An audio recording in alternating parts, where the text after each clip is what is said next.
Hi everyone, Yvette St.Amant here, licensing artist, and I have some insider secrets or intel.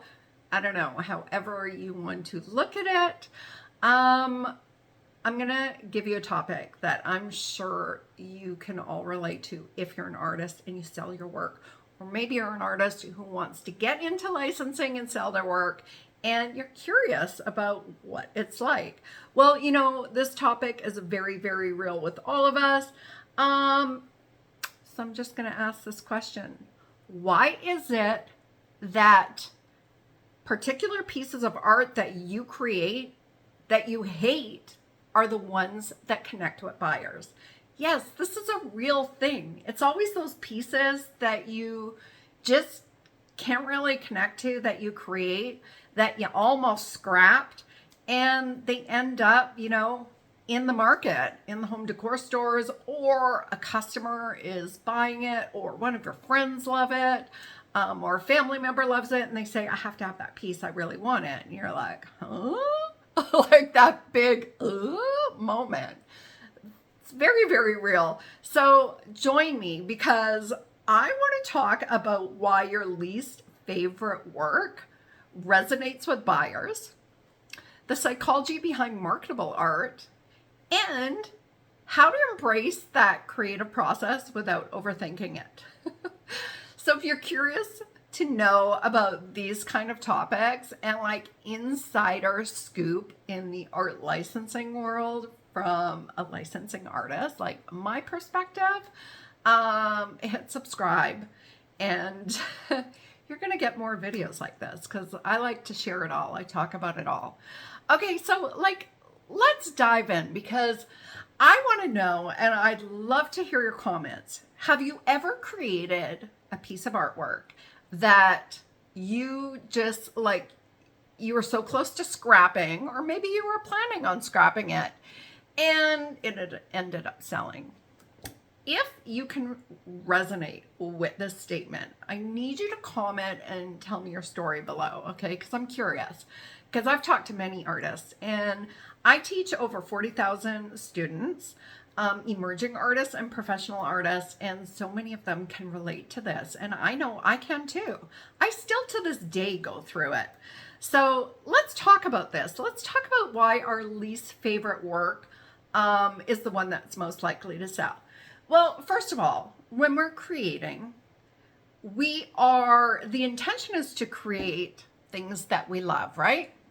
But I know from my perspective, because I'm a licensing artist, I am not creating for myself. I'm creating for my customers. So the intent of the work that I do is for my customers only. There's so many different forms of creating. Let me just put a disclaimer in here because there's no wrong way or right way, but this is how I make a living and I love it. Okay. I've been doing this for over 22 years and it pays my bills. And I end up doing what I love. And I've become so comfortable with working with customers that for me, it's a challenge.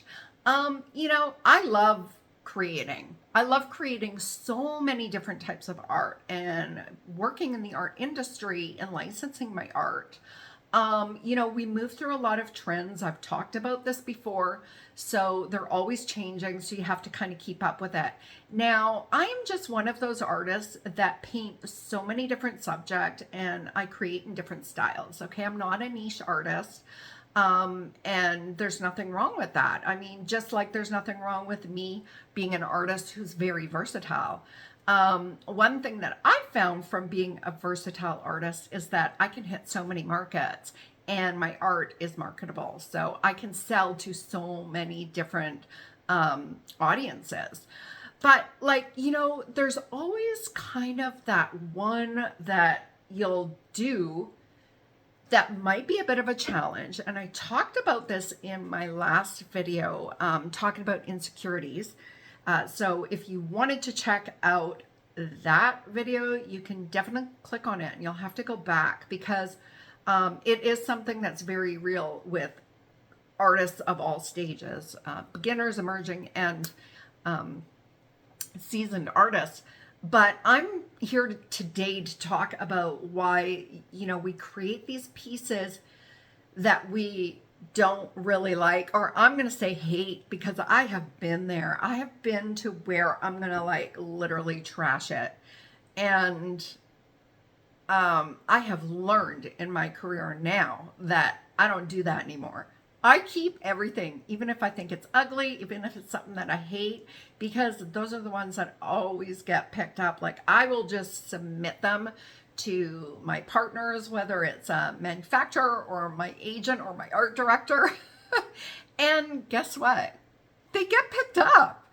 And I always say it. I laugh. I have to laugh about it because I'm like, that's why I send it to you. It's not something I'm proud of, but hey, I know someone's going to love it. So why does this happen? Because it doesn't matter what our opinion is on our art. Art really is truly in the eyes of the people viewing it, right? Like, everybody loves something different, and there's something different they can relate to with the art. So it doesn't really matter what you think of your art, especially when you're in this industry. What matters is you're creating something that somebody else loves. So embracing that is a really hard thing to talk about, and I'm going to move into that a little bit later. But you know, as artists, we have to be very like objective with our thinking. And that's why I love doing what I do as an art licensor, because I am challenged every single day. I'm challenged with every request from every customer. You know, when I first got into art licensing, I was doing florals, tropical florals, and that was my niche, and I did it for years. Then I ventured into abstracts, and I was doing abstracts, and I'm publishing them and selling them. Ones that I did not like. I really went through this in the beginning of my career because I was creating things that I saw out there selling, so I was trying to kind of mimic that style, but I didn't really like it. But it was selling, so I did it. And they're not my proudest pieces, but you know what? I have to stop for a minute and think I should be proud of them because they sold and they're selling and they're still selling. So I should have one of those proud moments and be very happy that just because, in my opinion, it's not something I would put on my wall or I particularly like. There's so many opinions out there, and everybody has different tastes and likes and dislikes. So as long as somebody's enjoying it, like somebody has it on their wall and they're loving it, they're looking at it every day when they, you know, come out to start their day and grab their coffee. It's in their living room, or maybe they're waking up to it on their bedroom wall, or maybe they're walking into work and it's a piece that's up in their office. Somebody's getting enjoyment out of it, and that makes me happy. So sometimes we have to think about the psychology behind it, and that's why I'm going to go into the psychology about marketable art.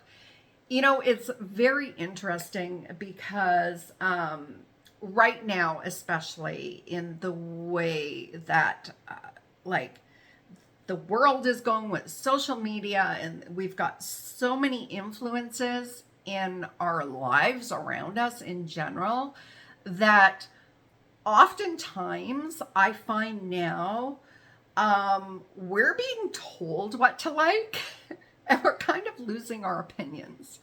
I mean, is that right? So, you know, in the art licensing industry, we get a lot of trends. We do so much research. I mean, there's so much more behind being a licensing artist than just creating. Like, you really have to be on top of the market. You have to be on top of trends.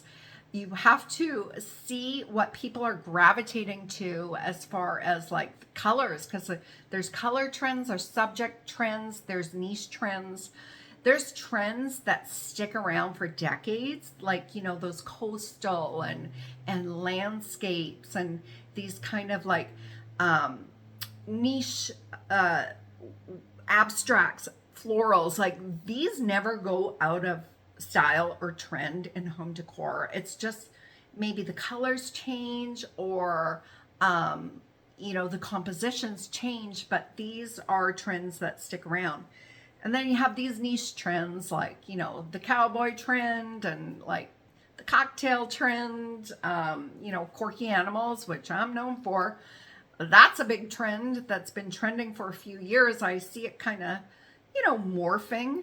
But these are all cliche trends. So there's trends that stick around forever and they just get modified by color.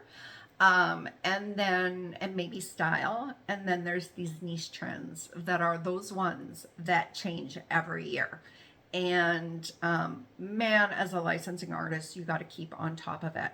So this is like that psychology behind the marketable art is you have to be ahead of the trend. You have to be constantly watching what people want. And they're being told what they want. They're not telling people what they want. It's like, I see it with my kids because I have 2 teens and they're on YouTube and my kids are not on TikTok. I never allowed them on TikTok, but they do watch YouTube and they have like their favorite tubers. And, it's funny because I'll like 1 minute I'm taking my son to get his haircut and this style, he wants this style. And a month later, 4 weeks later, it's something new. And I said, oh, I thought you were doing that. He goes, nope, that's out. And if I get a haircut like that, kids are going to laugh at me. I'm like, seriously, dude, do you really care? Like, that's just me though. I know teens are different. And then my daughter, 1 minute she's sending me links to like a fashionable pant that she wants. Like it's a skinny jean and by the time it arrives on the doorstep, she's like, oh yeah, no, I need a wide leg now. Like that's out. It's like, who's telling you that this is in or out? Well, it's the market. It's the friends. It's the social media they're watching. And it's the same thing with art. So, it's an interesting concept, but this is why you're going to have those situations where if you're in this industry, you're creating something that you hate, someone's going to love it because they're being told they love it. And you know what? I'm not saying they're being told you got to love this. No, they're being told what's trending and they're finding a trend that they love. So they're falling in that niche.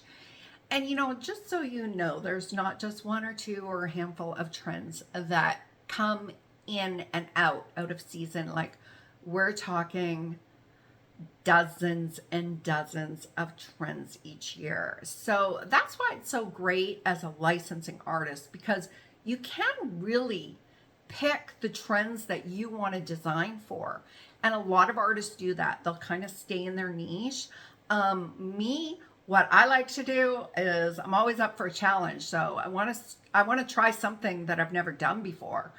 Part of it is my own challenge to see if I could do it. But I'm at the point now where I have to tell myself I can do it. Because if I go the other way, I'm spiraling out of control like most beginner artists and I'm losing myself. But I'm always staying true to the way that I create and the way that I design. So I put a little Yvette flair in it.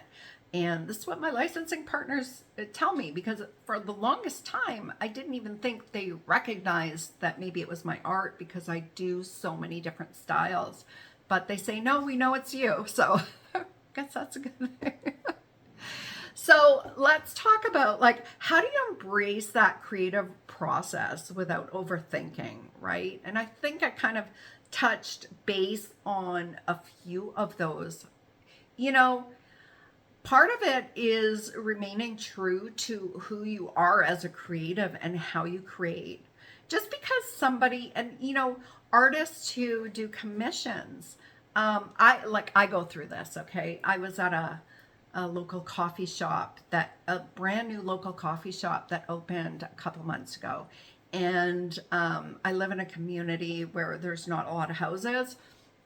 So we all kind of know each other. And so this new coffee shop opened and like half my neighbors were over there. So I walk in and I got approached by one of my neighbors and they were like, oh, I've been meaning to talk to you because I know you're an artist. And could you do a family portrait of me and my family? And I'm like, well, that's not really what I do. I don't do portraits, and, I'm more of a licensing artist, and I don't do commissions that much anymore. But I thought to myself, wait a minute.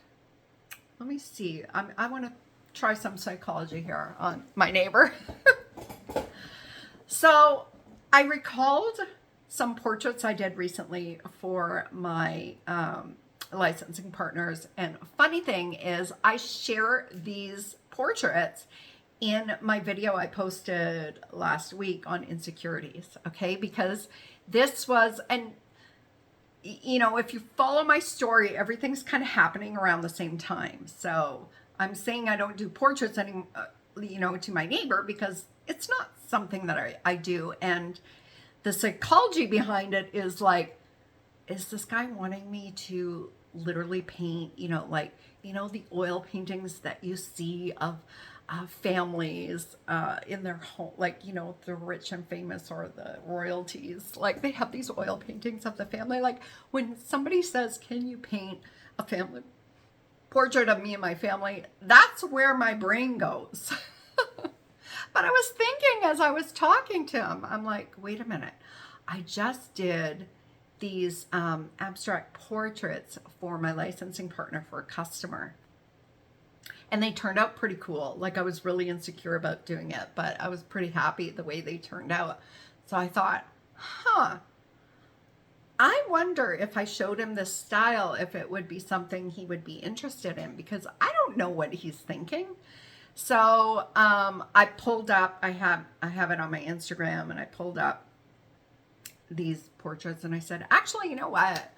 I said, I don't do traditional portraits, but I could do something like this. Like I've got this style, and I showed him on the phone, and he's like, oh my gosh, that's what my wife would want.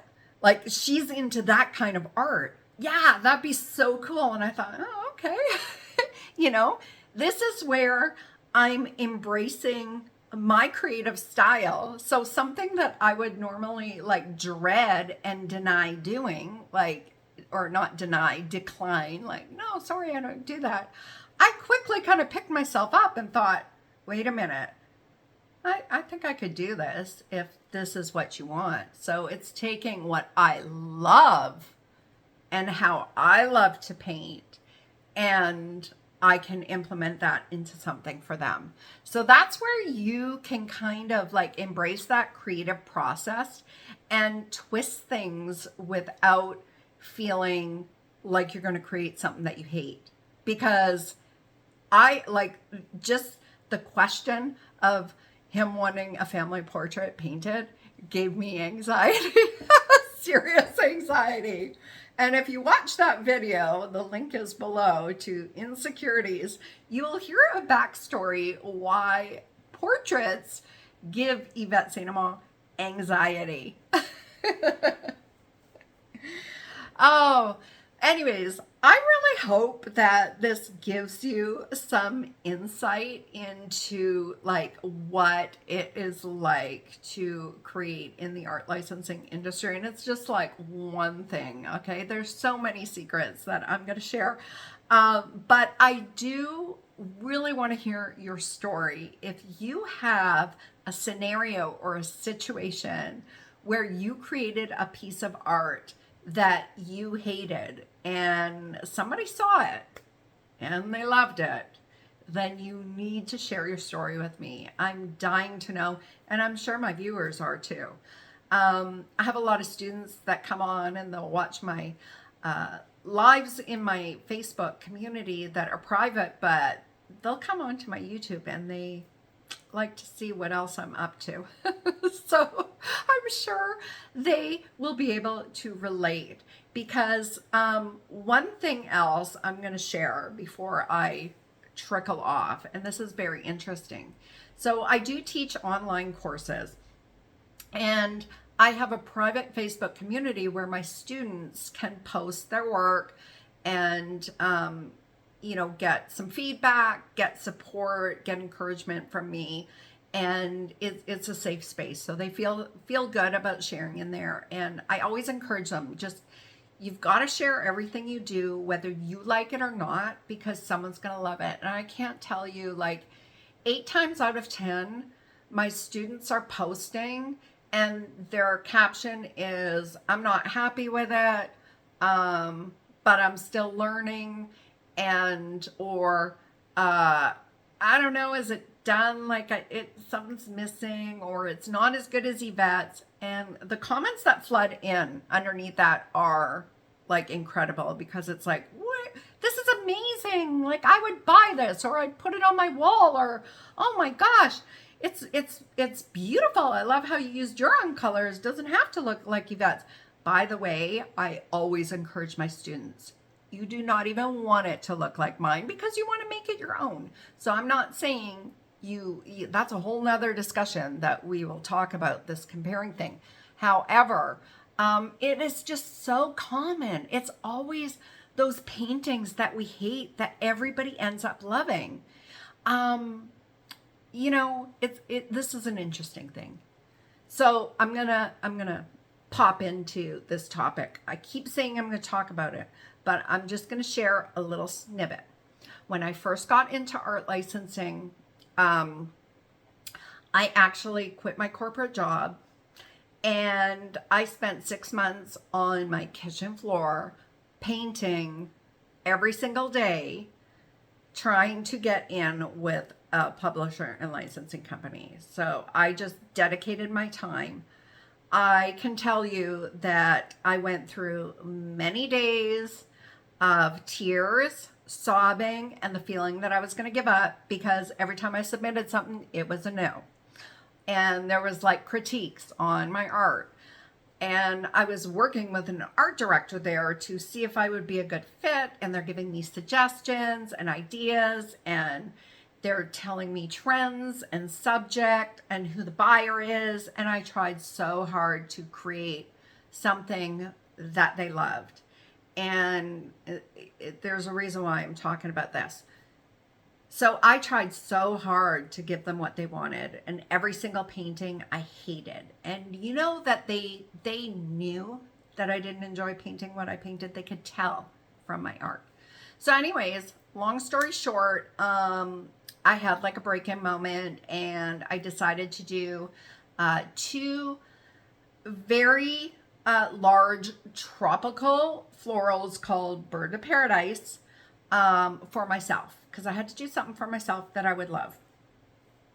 So I created these 2 paintings, and you know, I was okay with, I was pretty proud of them. Wasn't really where I thought it would go, but I enjoyed painting it. They were a little more abstract, and I had a lot of fun painting it. And I kind of needed to do that to soothe my soul, because it was hurting from all the news and rejection I got. So they sat on my kitchen floor so this was 3 months in to me painting and getting no's. And I painted these paintings, and I put them back aside on the kitchen floor, and I started painting more, you know, trying to give them what they wanted, working with the art director.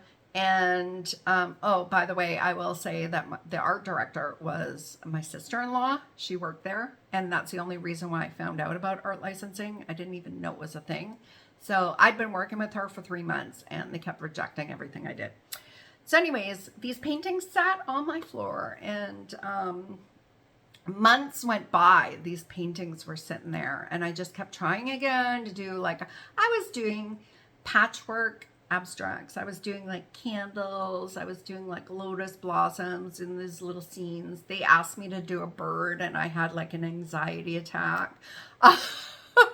So I had created these 2 paintings that I really, really thought I hit the nail on the head, and I submitted. And my sister-in-law at the time, she's like, there's no way they're not going to take these. So we were like all pumped up, thinking like, oh, it's going to happen. And wah, wah, got a phone call. They didn't like them. And I broke down. I said, that's it. I'm done. I am done. I can't do this anymore. It was so stressful. So anyways, it's funny thing, she came over after work to console me, and she saw these two paintings, Birds of Paradise, that I had sitting on my floor for a couple months, and she's like, oh my gosh, did you submit these? And I said, no, they're not going to want them. It's like nothing what I've been trying to do. She goes, well, can I take them and show them at least? And I'm like, I don't care. I don't care. I was so fed up. My attitude was pretty crappy. So anyways, she's like, okay, I'm going to take them to work.